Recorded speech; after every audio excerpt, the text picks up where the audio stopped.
Hey everybody, first of all, I'm just gonna apologize for my casual attire today, but I am sitting here at home working during this very, very smoky period of time with all the forest fires going on around us. So forgive me for the casualness, but what I have is a very important message for you, and I'm just gonna dive right into it, okay? So earlier this year, Realtor.com announced the release of the Housing Recovery Index. So this is basically a weekly guide showing how the pandemic has impacted the real estate market. The index leverages a weighted average of 4 key components of the housing industry by tracking each of the following. So the first one is housing demand. And basically housing demand is just monitoring the growth in online search activity. The second key component is home price, which is growth in asking prices. The third component is housing supply, which is growth of all new listings. And the fourth one is the pace of sales, which is basically the difference in time on the market. Okay, so this index compares the current status. So January 2020 market trend is used as the baseline for the pre-COVID market growth.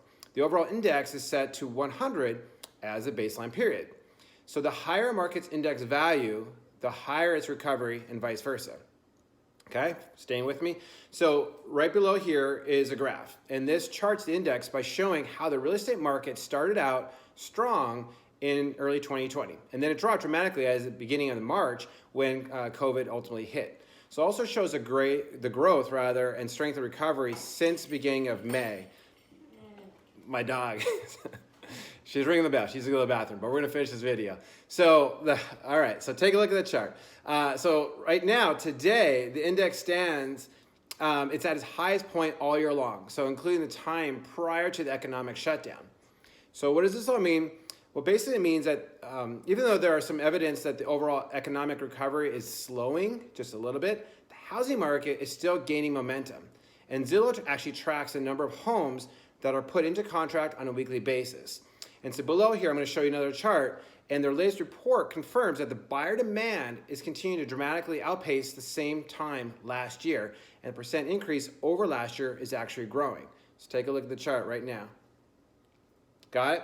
Okay, so clearly the housing market is not only outperforming the grim forecast from earlier this year, but it's also eclipsing the actual success of last year.